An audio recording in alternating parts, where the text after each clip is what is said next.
घर बनाता है, रैयत का घर है, सरकारी जमीन है।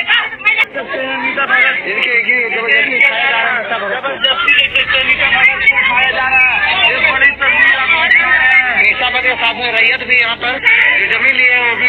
सोचिए सुबह सुबह अचानक आपके घर के सामने बुलडोजर आ जाए, ना कोई नोटिस समझ में आए, ना कोई सुनने वाला और ना ही कोई देखने वाला, और कुछ ही मिनटों में आपकी ज़िंदगी की सारी कमाई, आपकी छत, आपकी यादें और मिट्टी से जुड़ी मिट्टी में मिला दी जाती है।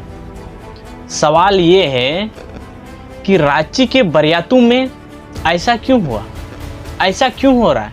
क्या ये घर अवैध थे या फिर किसी बड़ी साजिश का हिस्सा है? इस वीडियो को अंत तक देखिए, क्योंकि आपको ऐसे जानकारी मिलेगी जो आपको चौंका देगी, आपके सामने आएगी, शायद आप उस पर यकीन नहीं करोगे, आपको वो चौंका देगा। मामला क्या है?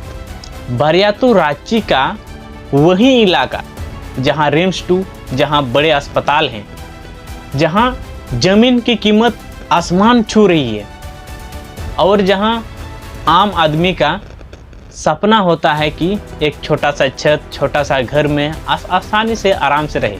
लेकिन वही बरियातू चर्चा में है, क्योंकि यहाँ कई घरों को तोड़ा जा रहा है। और क्यों तोड़ा जा रहा है? सरकारी कार्रवाई, बुलडोजर, पुलिस बल का प्रयोग कर रहे हैं और रातें बिलते ही उड़ आता है अचानक से कार्रवाई। क्यों अचानक? क्यों? कोई नोटिस दे देते? लोग कह रहे हैं हम तो सालों से यहाँ रह रहे हैं, हमारे पास कागज है, बिजली का बिल है, बिजली का कनेक्शन है, पानी का बिल है, पानी का कनेक्शन है, इसके बावजूद भी हम लोग को घर से क्यों तोड़ा जा रहा है, हम लोग का घर क्यों तोड़ा जा रहा है? यही कहानी दिलचस्पी हो जाती है।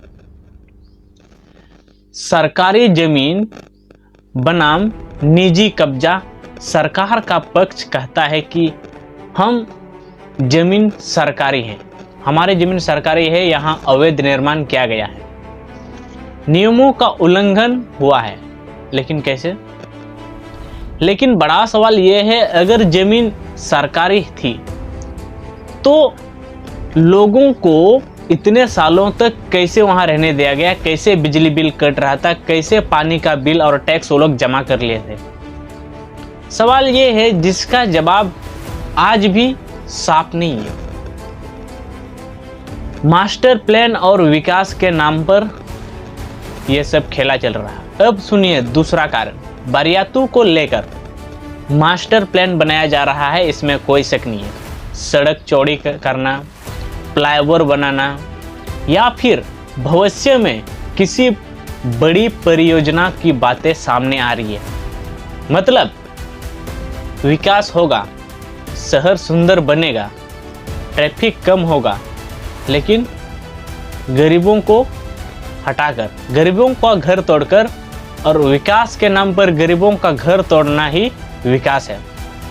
असली दर्द यहाँ है कि कैमरा जरा उन चेहरों पर लगाइए, वो बुजुर्ग कह रहे हैं अब इस उम्र में कहाँ जाएंगे। वो महिला जिसके बच्चे पढ़ाई कर रहे हैं, जिसके बच्चे स्कूल जा रहे हैं, उसको बेघर के हाथ जा रहा है। मतलब वो मजदूर जिसने जिंदगी भर मेहनत करके खून पसीना से कमाकर एक छोटा सा घर बनाया, ये सिर्फ घर नहीं टूटा, जिंदगियां भी हिल गई है। और सबसे बड़ा ये आता है कि नोटिस का सवाल सबसे बड़ा है। ट्विस्ट अब आता है सबसे लोकप्रिय जानक, जहां पर हम लोग रांची को मानते हैं, उसी स्थान पर ही इस तरह का घटना क्यों हो रहा है? और अस्पताल बनाना था तो कहीं और बनाते, वहां पर ही क्यों? गरीबों का घर तोड़कर ही क्यों? तोड़ने से पहले नोटिस समय पर मिला था कि नहीं? क्या उसकी सुनवाई जरूरी है? तो क्या बरियातू में यह सब हुआ? यहीं पर कहानी दो हिस्सों में बंट जाती है। कहानी दो हिस्सों में बंटने का मतलब है कि सरकार का दावा है कि जनता का आरोप है और सच कहीं बीच में दब गई है।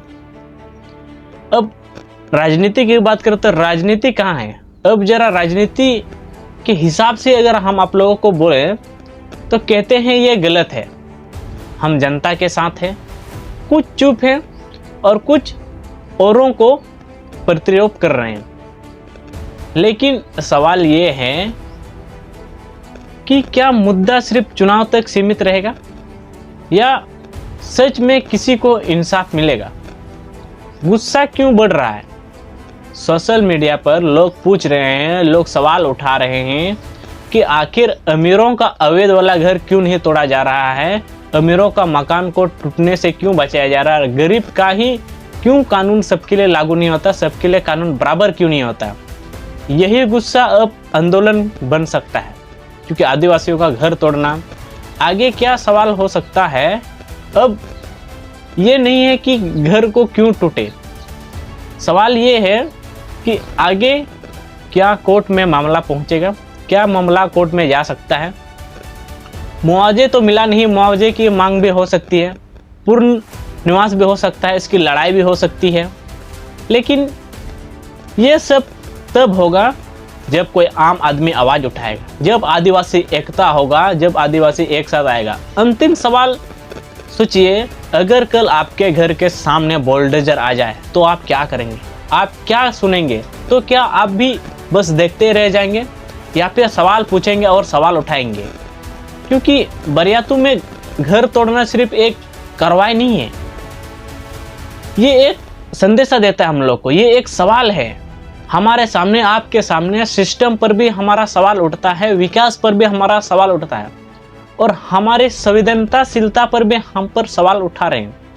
अगर आज हम चुप रहें तो कल आपका घर भी हो सकता है, आपका नंबर या फिर किसी और का नंबर भी आ सकता है। आप क्या सोचते हैं कमेंट में जरूर बताइए। कमेंट में लिखना मत भूलिए कि आप इस मैटर में क्या सोचते हैं। और वीडियो को अगर अंत तक देखें तो चैनल को सब्सक्राइब करके बेल आइकन नोटिफिकेशन दबा दें, क्योंकि मुद्दे के लिए हम चैनल को सब्सक्राइब करना बहुत जरूरी है। इसी वीडियो के साथ, इसी बात के साथ अपना बात को हम खत्म करते हैं। तो मिलते हैं नेक्स्ट वीडियो में, तब तक के लिए सबको जय हिंद, जय भारत।